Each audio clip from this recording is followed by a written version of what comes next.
Hello everybody. मेरा नाम मीनाक्षी दुबे है और मैं कोटक म्यूचुअल फंड की तरफ से हूँ।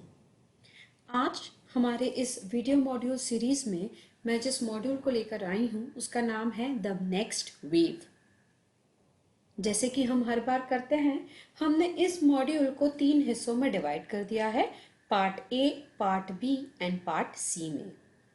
आज हम देखेंगे पार्ट ए में हमारे पास क्या क्या पॉइंट्स है। बट इससे पहले कि हम मॉड्यूल में जाएं, मैं आपको बता दूं कि ओवरऑल हमारा ये जो मॉड्यूल है ये क्या क्या पॉइंट्स कवर करने वाला है। हम बात करने वाले हैं म्यूचुअल फंड मार्केट में जो जो चैलेंजेस है उनके बारे में, कुछ अपॉर्चुनिटीज़, जो बेहतरीन अपॉर्चुनिटीज़ हमारे पास आएंगी, दो बहुत ही महत्वपूर्ण एज स्पेक्ट्रम्स हैं जिसके ऊपर मैं आपका ध्यान केंद्रित करना चाहूँगी।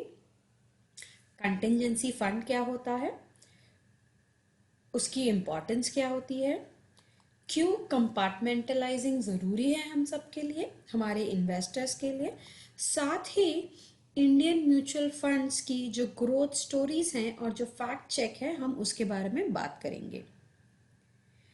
भारत का म्यूचुअल फंड उद्योग वर्तमान में प्रवाह की स्थिति का सामना कर रहा है, जबकि पर्याप्त अवसर दरवाजे पर दस्तक दे रहे हैं। इसकी समान रूप से कोई चुनौतियों से संबंधित है। हालांकि जैसे कि एल्बर्ट आइंस्टाइन कहते थे, कठिनाइयों के अवसर के बीच में ही असली अवसर प्राप्त होते हैं। फिलहाल अगर देखा जाए तो भारत के म्यूचुअल फंड उद्योग पर समान रूप से ये कहावत जो है, ये कोट जो है वो लागू होता है। सो हम अब बढ़ते हैं अपनी मॉड्यूल में आगे एंड देखते हैं कि क्या क्या होगा। करंट सिचुएशन, वर्तमान में कोविड-19 संकट से दुनिया भर के समाजों और अर्थव्यवस्थाओं को प्रभावित किया हुआ है। दे डैमेज जो है ये पूरे वर्ल्ड में अभी फैला हुआ है, जबकि संकट से पतन दोनों ही परिचित जोखिमों को बढ़ा रहा है और साथ ही नए निर्माण भी कर रहा है, जिससे हमारी दुनिया को स्थायी रूप से जहां पे हमें बदलाव मिलता रहेगा। अब इस पैमाने पर बदलाव सिस्टमैटिक चुनौतियों के प्रबंधन के लिए नए उद्घाटन और बेहतर तरीके से निर्माण करने के तरीके भी बता रहा है। हमें मुद्दों की व्यापक श्रेणी को देखना चाहिए और विचार करना चाहिए कि जोखिम और अवसर का संतुलन कहाँ से निकल सकता है।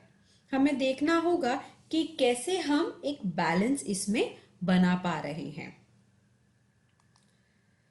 यह निर्णय लेने वालों को एक्सपेक्टेड लॉन्ग टर्म बदलावों की एक व्यापक तस्वीर प्रदान करता है और यह संकट दुनिया की स्थिति को सुधारने के लिए प्रदान किए जाने वाले अवसरों का लाभ उठाने की प्रेरणा देता है। हमें यह देखना है कि कैसे हम इससे अपने आप को और अपने इन्वेस्टर्स को मैक्सिमम बेनिफिट प्रोवाइड कर सके। व्यू पॉइंट की अगर हम बात करें तो इस तरह की चुनौतियों को उठाना एक व्यक्ति के रूप में बढ़ना और विकसित होने का एक महत्वपूर्ण हिस्सा है। As we say, it is a part of growth and development. जितना अधिक वे अपनी लिमिट्स और कैपेबिलिटीज का परीक्षण करेंगे, उतना ही वे अपने बारे में जानेंगे।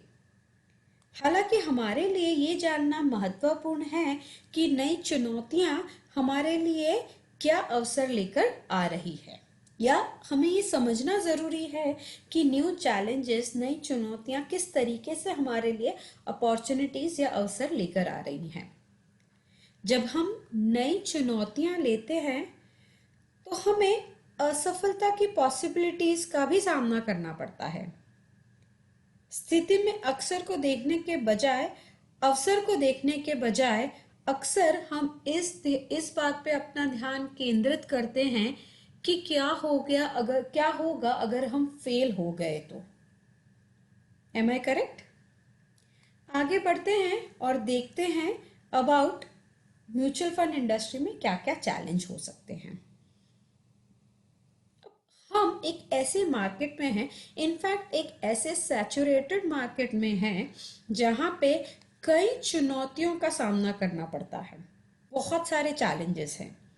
अगर उसमें से मुझे कुछ चैलेंजेस बताने हैं तो जैसे क्लाइंट एक्सपेक्टेशन, क्या उम्मीद रखता है हमारा क्लाइंट हमसे।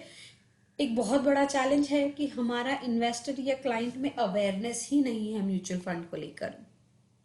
लो पार्टिसिपेशन एंड पेनिट्रेशन, इस पे हम बात करेंगे। ऑल्सो ऑनलाइन ट्रांजैक्शंस करने में आप लोगों को, हम लोगों को क्या दिक्कत आती है, हमारे इन्वेस्टर्स को क्या दिक्कत आती है, क्या नुकसान होता है अगर फोकस रहता है शॉर्ट टर्म गोल पे। ये एक सेट ऑफ चैलेंजेस हो गए। अगर मैं दूसरे सेट ऑफ चैलेंजेस की बात करूं तो होगी जैसे changes in SEBI guidelines, removal of upfront commission, trail commission में जो रिडक्शन हुए थे, वॉलेटाइल मार्केट्स तो हमेशा ही से ही रहे हैं, और जो रीसेंट चैलेंज आया है वो है डायरेक्ट एंड ऑनलाइन प्लेटफॉर्म की। अब अगर आप ध्यान से देखें तो ये दोनों भी चैलेंजेस में डिफरेंस है। एक कैटेगरी ऑफ चैलेंजेस ऐसी है जो मैनेजेबल है, जिसे हम थोड़ी एक्स्ट्रा मेहनत करके, एक्स्ट्रा माइल जाके हम इन चैलेंजेस को अचीव कर सकते हैं, हरा सकते हैं। हालांकि कुछ चैलेंजेस ऐसे हैं जिसपे हमारा कोई भी कंट्रोल नहीं है। कंट्रोल इसलिए नहीं है क्योंकि वहां पर हम डिसीजन मेकर नहीं हैं। जैसे कि मैंने बताया, first set of challenges manageable, जिसको हम कुछ ना कुछ करके अपने आप में इंप्रूवमेंट लाके इसे हम मैनेज कर सकते हैं। एंड दूसरी है जिसके बारे में हम कुछ भी नहीं कर सकते। तो मेरी रिक्वेस्ट ये होगी हम आप सबसे कि हम अपना फोकस करते हैं कि कैसे मैनेजेबल चैलेंजेस को हम ओवरकम करें और अपने बिजनेस में इंप्रूवमेंट लाएं, क्योंकि नॉन मैनेजेबल चैलेंजेस तो मेरे कंट्रोल में ही नहीं है। इसलिए हमारी चर्चा को यहाँ से आगे ले जाकर हम उन चुनौतियों पर ध्यान देना चाहते हैं जिसमें हम चेंजेस ला सकते हैं। तो चलते हैं आगे और देखते हैं मैनेजेबल चैलेंजेस। अब मैनेजेबल चैलेंजेस अगर हम देखें, जैसे कि हो गए क्लाइंट एक्सपेक्टेशंस, क्या इस चैलेंज को हम मैनेज कर सकते हैं? डेफिनेटली मैनेज कर सकते हैं। हमें बस इस चीज पे अपना ध्यान केंद्रित रखना है कि जब भी इन्वेस्टर को हमारी जरूरत पड़े, हमारी मौजूदगी वहां होनी चाहिए। अब चाहे वो इन्वेस्टमेंट्स को लेकर हो, रिडम्पशंस को लेकर हो, न्यू बिजनेस हो, एनीथिंग, कुछ भी, हमें हमारे इन्वेस्टर के लिए वन पॉइंट ऑफ कांटेक्ट बनना जरूरी है। दूसरा है लो मार्केट नॉलेज। इसीलिए बहुत आवश्यक होता है कि हम अपने कस्टमर के अंदर कंटिन्यूसली अवेयरनेस लाते रहे। अवेयरनेस हमारे ब्रांड को लेकर, हमारे प्रोडक्ट्स को लेकर, हमारी सर्विसेज को लेकर, सारी चीज़ों के बारे में अवेयरनेस देना बहुत ज़रूरी है। इनफैक्ट हमें उन्हें इस बात से भी अवेयर रखना चाहिए कि उनके पैसे का मूवमेंट कहाँ हो रहा है, कौन सी स्कीम से निकल के कहाँ जा रहा है। राइट? इससे क्या होगा, एक ऐसा ट्रस्ट डेवलप होगा हमारे लिए, हमारे इन्वेस्टर के मन में, कि वो अपने इन्वेस्टमेंट्स तो हमें देंगे ही, प्लस हमें दूसरों के लिए रेकमेंड भी करेंगे। So it is all about knowledge, it is all about awareness. अब अगर इन्वेस्टर को खुद ही नहीं पता है, वो खुद ही अवेयर नहीं है, तो वो क्या ही आपको प्रमोट करेगा। तो इसीलिए अगर हम चाहते हैं हमारे इन्वेस्टर हमको प्रमोट करें, तो अच्छी सर्विस के साथ अवेयरनेस क्रिएट करना भी बहुत ज़रूरी है। लो पार्टिसिपेशन एंड लो पेनिट्रेशन। अभी अगर आप पिरामिड देखेंगे यहाँ पर, तो ये बहुत इंटरेस्टिंग पिरामिड है, जहाँ पे कि हमें पता चल रहा है कि हमारे इंडिया की जो टोटल पॉपुलेशन है वो है 130 करोड़। अब 130 करोड़ में से